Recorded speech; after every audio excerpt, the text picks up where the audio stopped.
I'd like to call the June joint meeting with the Board of Elementary and Secondary Education and the Board of Regents to order.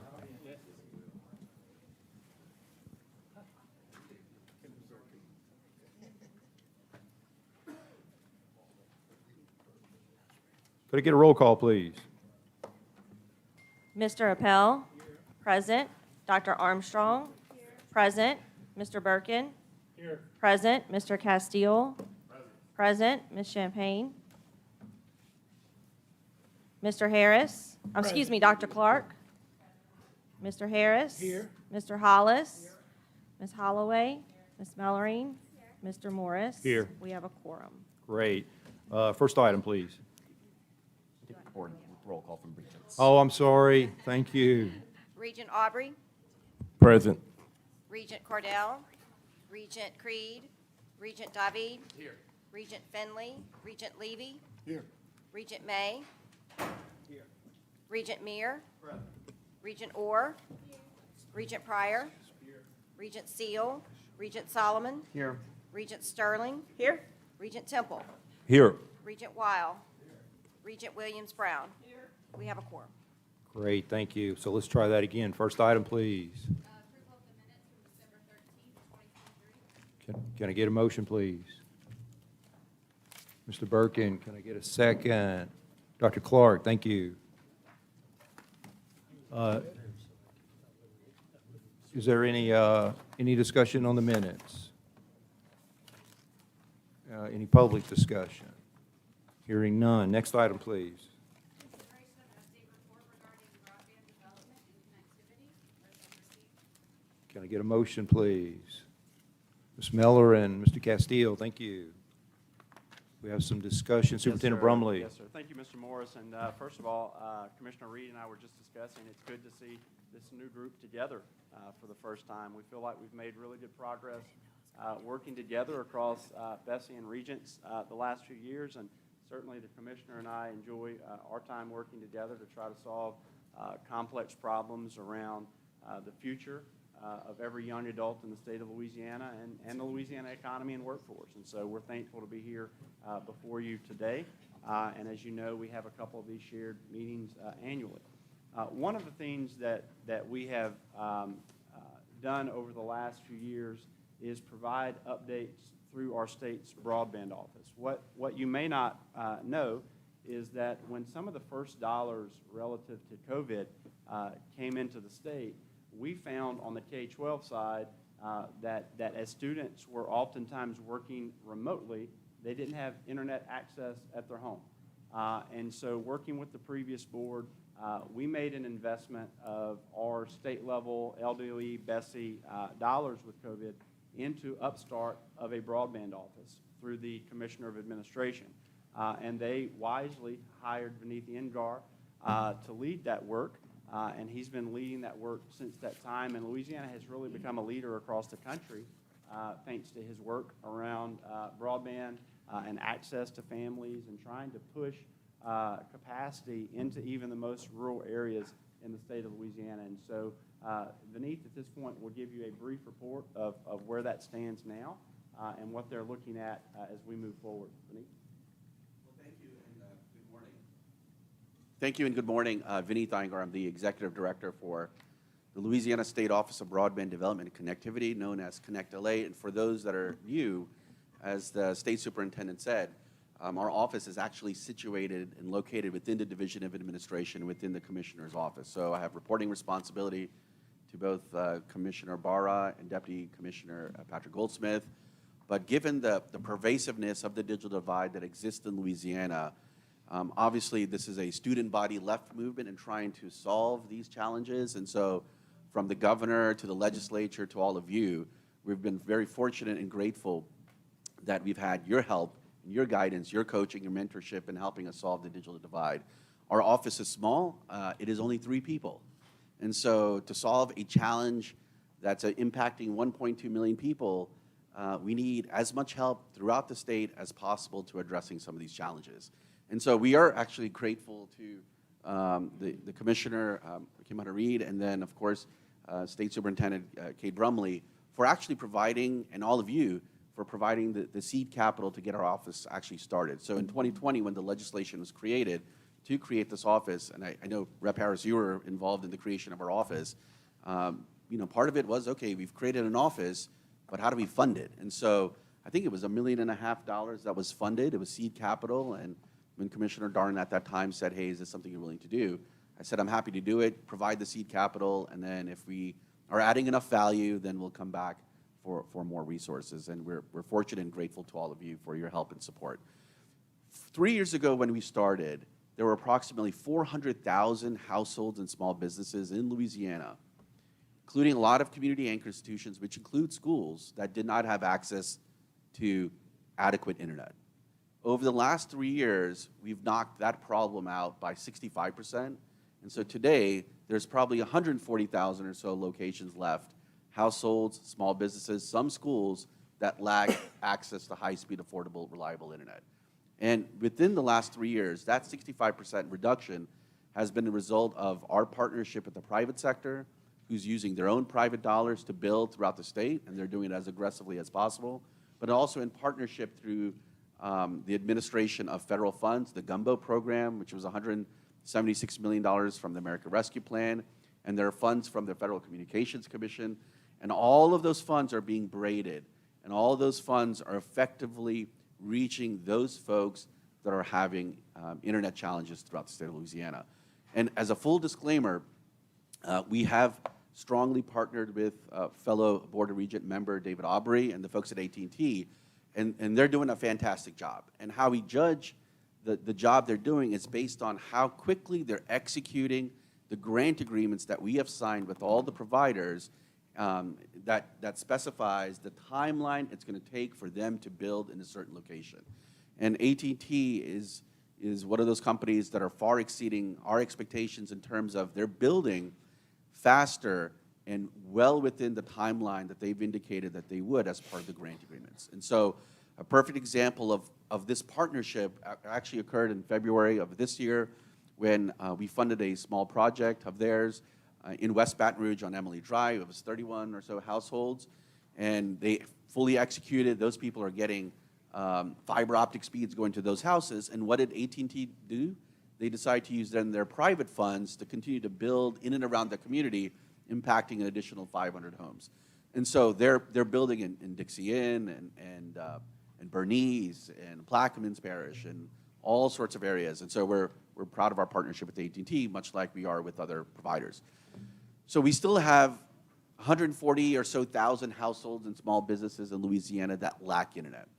If you go to our website, connect.la.gov, and if you go to the B tab, BEAD, and that's the name of the federal program that we're going to receive from the infrastructure bill, you actually can see where those locations are at an address level. You can also see on our connect.la.gov website the progress that companies like AT&T are actually making in building out the funds that we've already obligated on a monthly basis. And that's where, if you go to the Gumbo tab, you actually see on a month-by-month basis the progress of the work that's actually occurring. And so what is to be expected over between now and the next 5 months? We're fortunate to receive the 8th largest allocation from the infrastructure bill.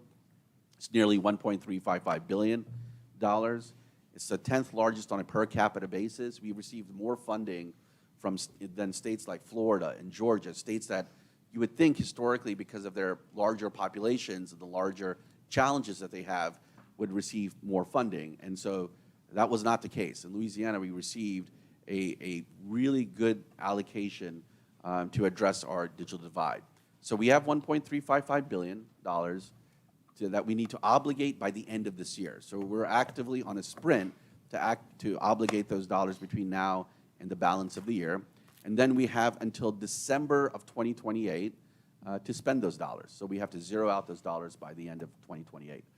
So we have 140,000 or so households, small businesses, including schools, community anchor institutions that still do not have internet.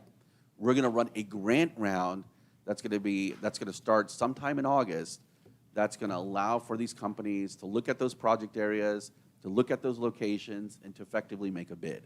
So between August and October is when the grant round for the balance of the 140,000 will occur. October, November, we'll make those awards. We'll obligate those awards, send it to the feds for final approval, and and then sometime in the first quarter of next year, we'll sign grant agreements, and the execution risk then will leave from our office to these companies to do what they do best, which is to build as quickly and efficiently as possible. Now, we think the cost of building the infrastructure may not exceed $800, $900 million, which means what? If we're getting $1.355 billion, and we think the cost of building the infrastructure, let's say on the high end, goes to $1 billion, that means we actually have a high-class problem, okay?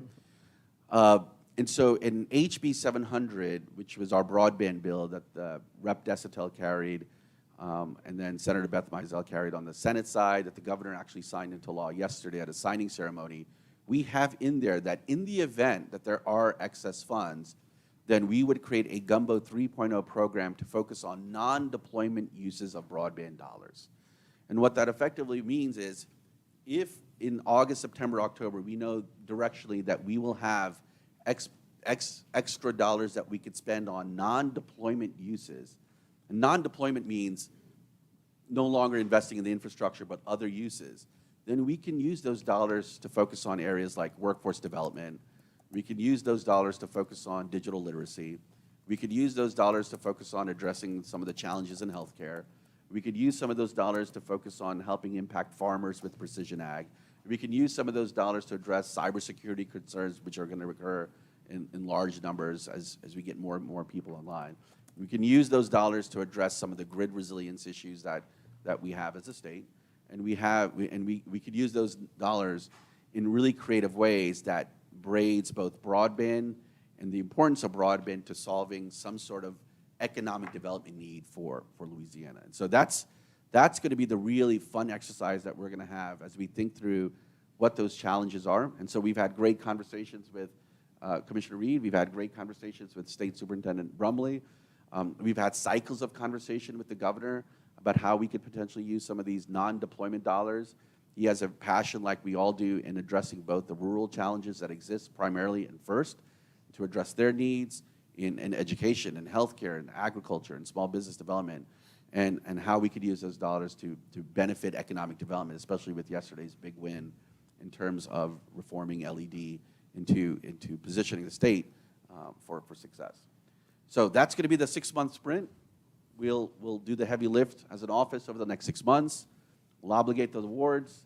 Then the execution risk will then move to our partners, and then they'll have the next 3 to 4 years to do what they do best, which is, again, to build, or in the case of a nonprofit that receives non-deployment funds, to affect a change in a variety of different areas that's impactful to Louisiana.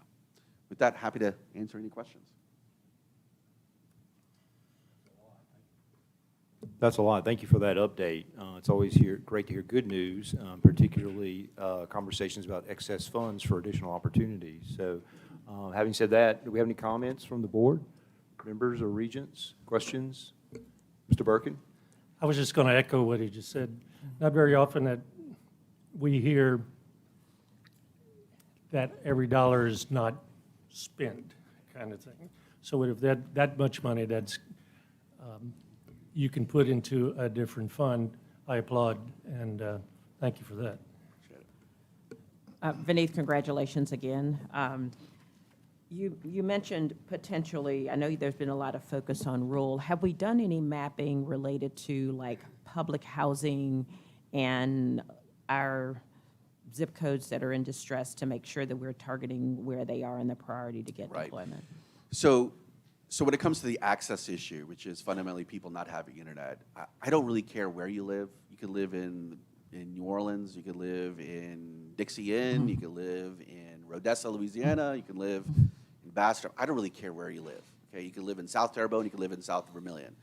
At the end of the day, if you live in a structure, or if you have a small business, or you live in a multi-dwelling unit, and you do not have accurate, or if you don't have accessibility to strong internet, and it's reflected on our maps, which are available to see on our website, then we will get to you, right? And so that also includes multi-dwelling units. That includes housing units. We've incorporated data from Education Superhighway, which is focusing on the challenges that multi-dwelling units and low-income housing has in terms of accessing internet and the internet capabilities there. And so all all of those locations, and they've actually challenged our maps in Q3, Q4 of last year. And so we've reflected all that data. And so all of that information, the addresses are actually available to see on our website. Awesome. Follow-up question. You made some comment about healthcare being part of the non-deployment usage. Can you add a little color commentary about what those opportunities might look like? So, obviously the challenge is primary care access is an issue in a lot of areas within Louisiana, right? Especially in rural parts of Louisiana. And so it's a little bit tragic when families have to drive 5, 10, 15, 20 miles, get off work, just to see their closest primary care doctor, when telehealth is an accepted form of delivery of health care. And so there are a lot of federally qualified health centers, there are a lot of rural facilities, there are a lot of healthcare clinics, sometimes hospitals that may not have adequate telehealth equipment. So the idea is that the best use of dollars to address some of the equipment needs for a lot of these rural healthcare facilities? The other thing is case management, right? And so the challenge is, okay, you get folks access to internet, you get folks in the hospitals and providers access to equipment. It's the case management. And so we've had conversations with Undersecretary Michael Harrington and the folks at LDH about what that actually means to them. We've had conversations with LPCA, the Louisiana Primary Care Associations, the MCOs, to understand the importance of telehealth and the importance of also, look, and this is sort of a generalized statement, we could provide access, the best access to every single individual in Louisiana, but if people fundamentally do not know how to use the internet to benefit their lives professionally and personally, then it's a busted investment. That's why digital skills and digital literacy are really important. And that's why I can say, yeah, go do a telehealth visit, but if the resident fundamentally struggles to get on the internet to understand how to use it, Right. then it becomes a challenge. So that's what we're going to also have to address as part of this healthcare challenge. Thank you again. Great work. Vineeth, just real quick, when we first started this conversation, one of the first things we talked about was mapping. Can you give me some appreciation for where we've come with the mapping concern? Yeah, we've come a long way in terms of triangulating and figuring out the depth and breadth of resident quality and small business quality and community and institution quality internet. And so several years ago, as a lot of these funds were about to be disseminated and obligated to the states, the FCC took it upon themselves to come up with a map, which maps out for the first time at an address level where all the folks are that are eligible to receive internet, the quality of internet, and so on and so forth. So the FCC is on the 4th version of the map. The maps are obviously going to get better over time, and so we're going to incorporate the most recent version of the map. It's really a combination of version 3 and version 4 as we true up and reconcile our map in Louisiana, which, again, you can actually find the most recent version of the map and the accuracy of our map on our website to truly determine at an address level what people have. So we feel a lot better than 2-3 years ago. Got it. Our map is aligned with the federal map now? Yes. Okay, Yes. great, thank you. Members, Regents, other comments? May I ask a question, please? Yes, sir.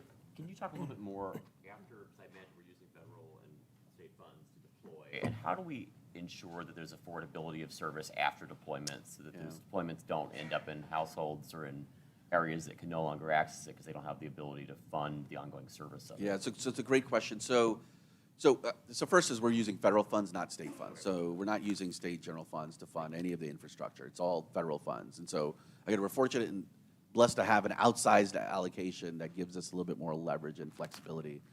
Look, I think all the ISPs know and recognize that providing a service that's going to be prohibitively expensive in a market where people might be veterans or people that might be living on a fixed income is going to be a little bit counterintuitive, right, in terms of providing service and the expectation to get them to avail of service if the price point's too high. So we do have state law that says that, for example, if you live in New Orleans and you have options, right, AT&T and then there's Cox and there might be other options, whatever price you offer in New Orleans, right? For example, for 100 by 20 speeds, whatever that price is in a market like New Orleans, you have to match in a rural market. So what we're trying to do is, through state law, was to create equivocation to say that's, if you're going to provide service to the folks that AT&T has provided service to through the Gumbo program, that at minimum for those speeds, 100 by 20, they should match what they're offering for those speeds in New Orleans. And so that's going to be for several years. Now, the hope is, I think there's analysis and studies that says that's the price of internet's actually going down on an annual basis. And so the hope is that we drive enough of this investment that results in folks getting better jobs, right? Better employed, they're better skilled. And if you start to take a look at the labor force participation rate, which is quite low in Louisiana, is how do we get that labor force participation rate to increase from 56% to an incrementally higher number? And how you do that is better skilling folks, such that they can generate better income for their families. Let me ask a question that maybe comes back to Dr. Reed and you combined. So in a scenario where a student is attending and taking courses in a physical plant, right? That exists, right? In the case where a student, and it's paid for through their tuition, right? Whether they're on scholarship or they're paying directly. In the case where a student is taking class online, is there a role that higher ed plays in ensuring that the access to that resource is affordable, just like we ensure that our campuses are upkept and our physical plants upkept and part of that tuition package? Does that make sense, Dr. Reed? It does make sense. Good morning, Kim Hunter-Reed, Commissioner of Higher Education. So to date, we have had the Affordable Care, the Affordable Connectivity Program, which has gone away, or is gone away? It's gone away. So as part of the infrastructure bill, there was a program called the Affordable Connectivity Program, which provided reduced rates. All of you have done a phenomenal job in pushing and promoting that program. We had 538,000 Louisianians benefit from receiving a $30 a month rebate to their broadband bills. Unfortunately, that program has gone away as of April 30th. Now, some of the internet service providers they're extending that program and they're extending affordable rates. But that's going to be on a company-by-company decision. So. Yes. So I was looking for Matthew. I do not know. I know that we promoted that heavily at the institution level. I do not know beyond that what is happening on the campus level, but I will get that information because you're right.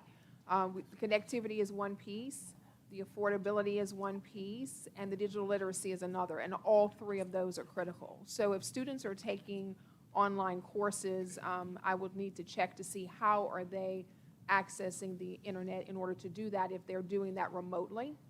I would imagine that it's probably them doing that themselves as opposed to VPN into an institution, but I will confirm on that. Thank you. Thank you both. Commissioner Reed, I will say that there are a number of institutions that I'm aware of through my other roles on some foundation boards that provide access to devices, particularly hotspots. And they work generally in the provost's office or the academic support services program. So particularly if they work online or 100% online in case. Many of them have utilized some of their allocated federal dollars.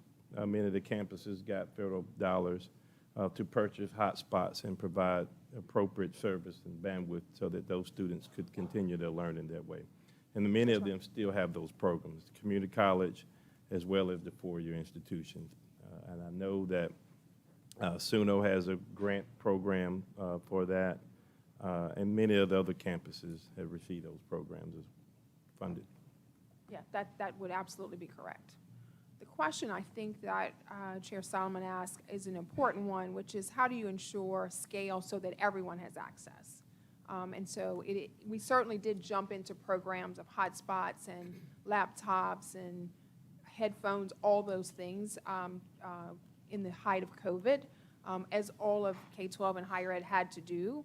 But the question is there going to be a silver lining? Will we erase the digital divide in this country, in this state, as a result of these resources? And how do we use them in a way that allows everyone to have this level of access at scale?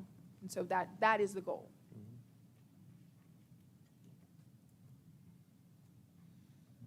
Senator Rappel. Thank you. we've talked about the extension of the network and how that's going to work, but what about the maintenance of the network, the updating of the systems? I mean, we haven't talked about Internet 2, and then who's going to pay for the maintenance and the operation of the system? Yeah. So it's a great question because, once we obligate the funds and then end of December, we zero out the funds, then what happens 28 and beyond? I think a criticality to that question is ensuring on the front end you have the best qualified internet service providers that have the best track record in executing federal funds that will take it upon themselves to maintain these networks long beyond 2028. And so what we're undergoing now, which is functionally different than what we did for the first round of Gumbo, is we actually have a pre-qualifications process. And so as part of that pre-qualifications process, what we want to ensure is that for those companies that are applying for the $1.355 billion, that they have the technical chops, they have the track record, they've got the financial wherewithal to maintain these networks. But the other thing that we are incentivizing, which is critically important, especially in Louisiana, and it's not because we're in hurricane season, but even for folks in North Louisiana, tornadoes are getting worse, you get ice storm, and you're getting all sorts of stuff, right? Is that grid resilience and resilience of these networks are critically important. And so in conversations with the governor, he has prioritized that as much as we can, if we can incentivize a lot of this infrastructure, a lot of this fiber infrastructure is built underground, then that creates a continuity of service, reduces, hopefully the maintenance long beyond 28, and ensures survivability of these So networks. the providers that you're partnering with are going to have an obligation to maintain the system as part of their partnership agreement? Well,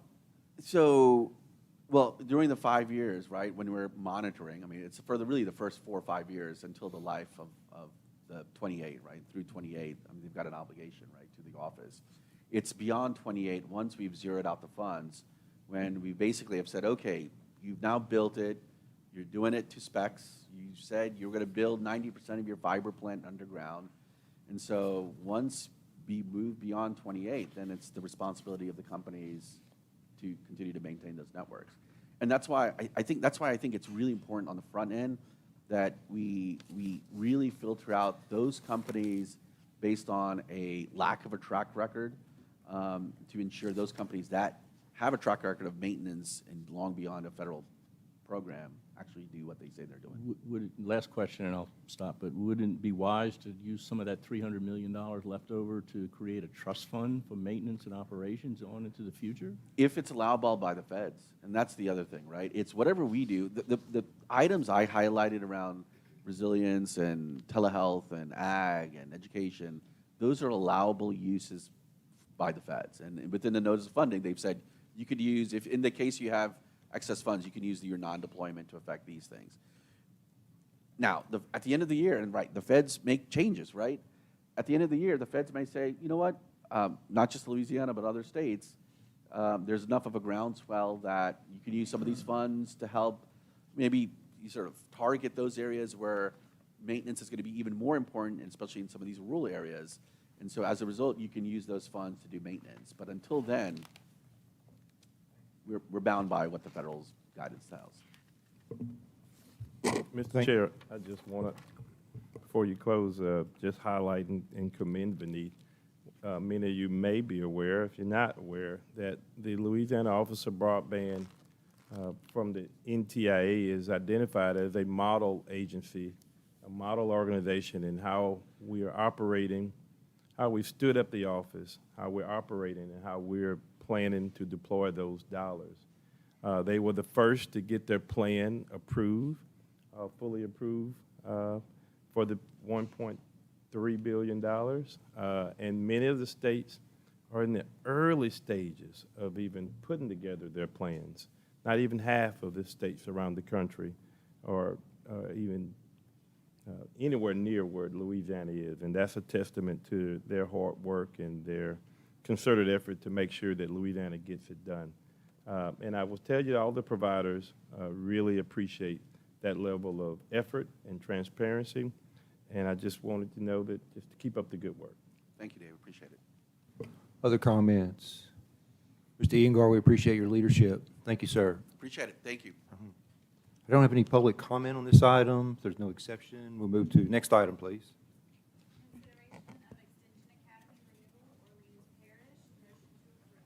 Can I get a motion, please? Senator Appel, in a second. Dr. Clark, thank you. Superintendent? Yes, sir. I'm going to ask Kate Swinburne from Youth Force NOLA to come down briefly as well.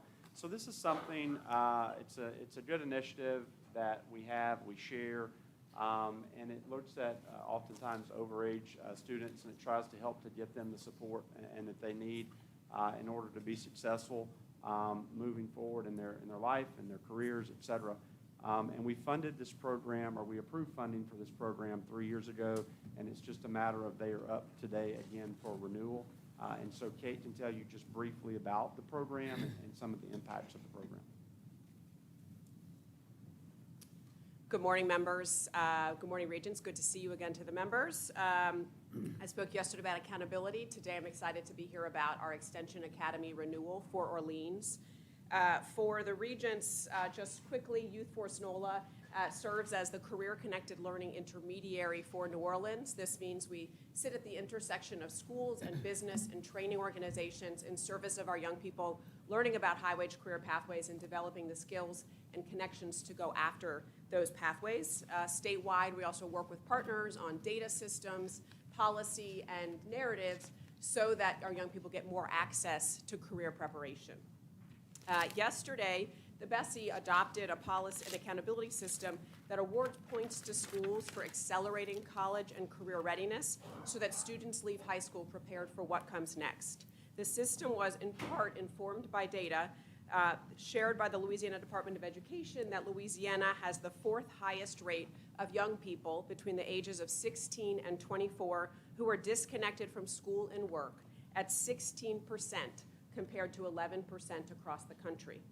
Extension academies were first authorized by BESE and the Board of Regents in 2019 to serve students who meet the requirements to graduate high school, but who do not qualify for TOPS and have not yet earned an advanced industry credential. Therefore, this would elevate their risk that they would become disconnected after graduation. Participating students defer graduation to earn dual enrollment credits, complete industry-based credentials, participate in work-based learning such as apprenticeships, and develop a 5-year plan so that they can successfully transition into adulthood.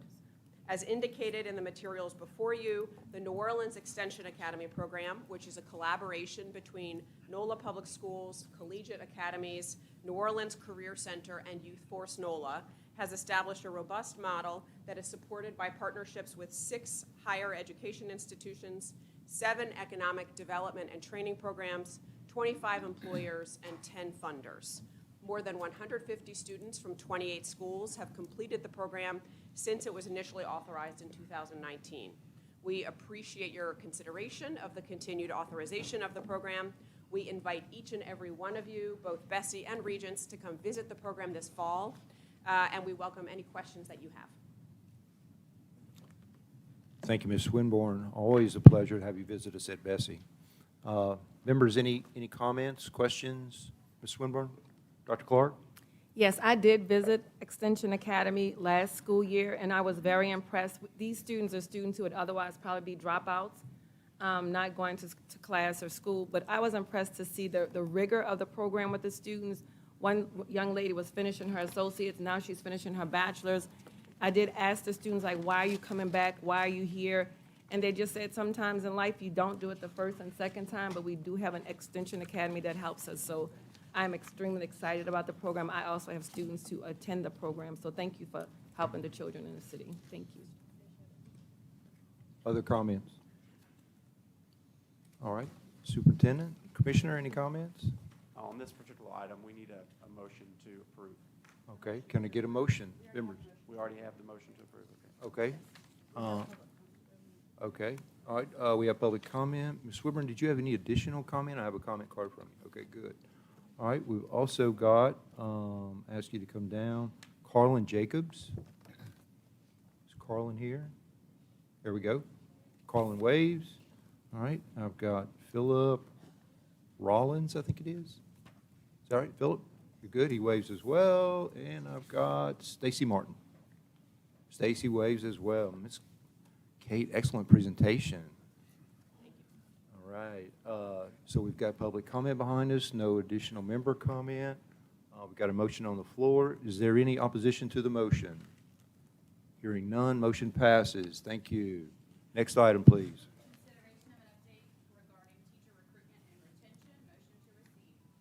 Can I get a motion, please? Ms. Mellorin, can I get a second? Ms. Holloway? Yes, sir. Mr. Superintendent? Morris. Yes, sir, thank you. So we believe that outside of the parent or guardian, there's nothing more important really for a student's academic success than a high-quality teacher available for every child in the state of Louisiana. And over the last few years, we've made really good progress on this. You've heard me quote these numbers before, but a few years ago, we needed about 2,500 teachers across the state. Then we moved to only needing about 1,200 teachers to fully staff schools across the state. And now we're around 1,000.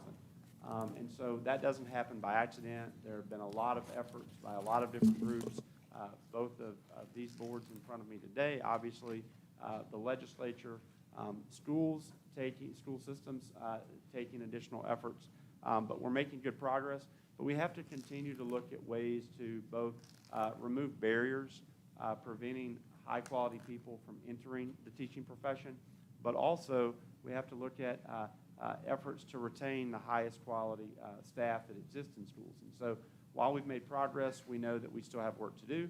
And at this point, we want to provide a brief update on that. And so Dr. Arthur Joffrion, who leads our certification unit, will make a brief presentation for you.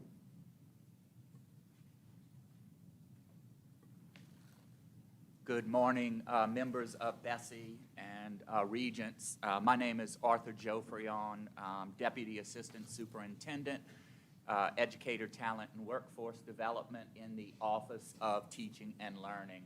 This morning, I am going to provide two brief updates with you. The first update will focus on our efforts to increase the total percentage of certified teachers across the state of Louisiana. A couple of months ago, you all may remember that Dr. Jenna Chasson presented information from the Workforce Data Report.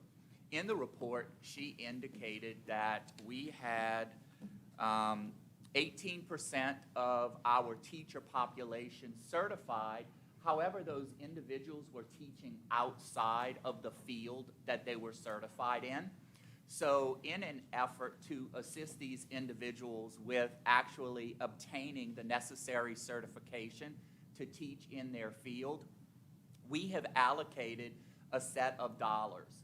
We are providing the funding for individuals to take the necessary praxis exams to receive the appropriate certification. In addition to that, we are also paying for the individuals to receive the certification or credential necessary to have them fully certified in the area that they are going to be teaching in.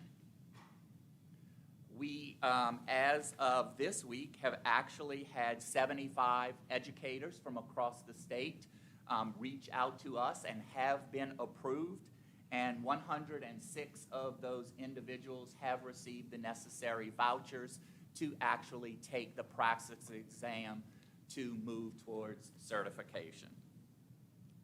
The second update that we are happy to bring you all today is regarding the resident teacher apprenticeship model. On May 20th of this year, we received word from the Louisiana Workforce Commission that they had approved the sponsored teacher registered apprenticeship program. The registered apprenticeship is actually an industry-driven, high-quality career pathway where school systems can develop and prepare their future workforce, and individuals can obtain paid work experience.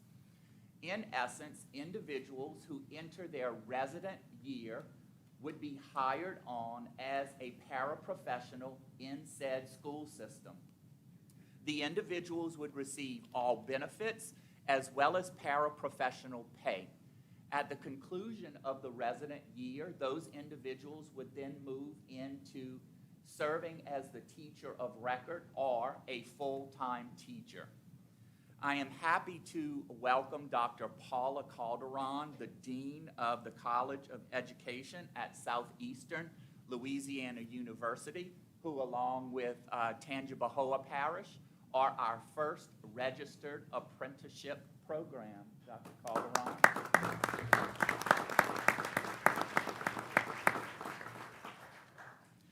The LDOE is actually going to serve as the sponsor and provide technical assistance to both Southeastern as well as Tangipahoa Parish as we move forward with this program.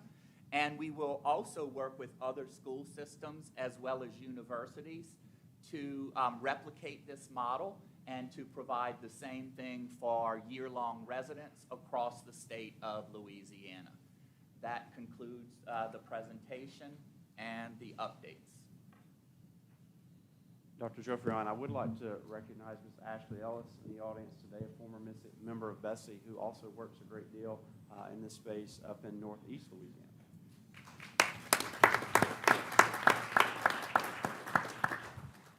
Ms. Ellis, great to have you back. Thanks for visiting us. Members, Dr. Armstrong?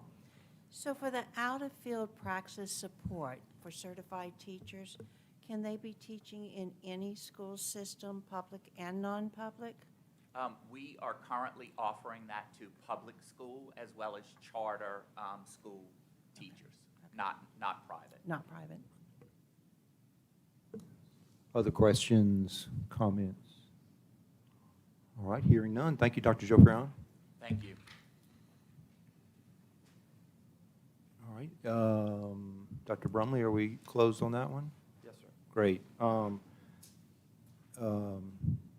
Commissioner Reed, just had a question about the agenda before we close out. If you recall, returning members and Regents recall, at the last joint meeting, there was a conversation about dual enrollment rates and standardizing dual enrollment rates, and I really thought that was going to be on the agenda this time. I see that it's not. Can you share with me where we are with that particular item going forward? We got a lot of questions about it yesterday. So is this something we would expect to see on the next agenda? Or maybe you could just give us a brief update, if that's possible. Yeah, Mr. Morris, for the sake of time this morning, we did pull this particular item around dual enrollment. We'll certainly give an update at the next meeting. But Commissioner Reed can certainly visit briefly about the actual question you're asking. But in terms of procedure on the agenda, we did try to clear the agenda for the sake of time for this meeting. Okay. He knows this is my favorite topic, so I appreciate him admitting that he took it off the agenda. I do adore you, Kate.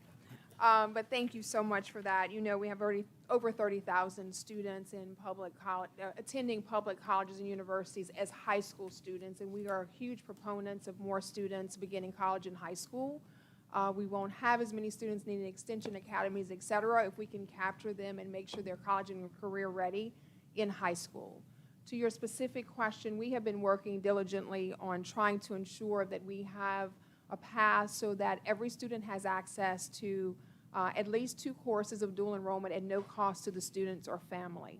We asked the legislature for $30 million this year. It was a second-year request.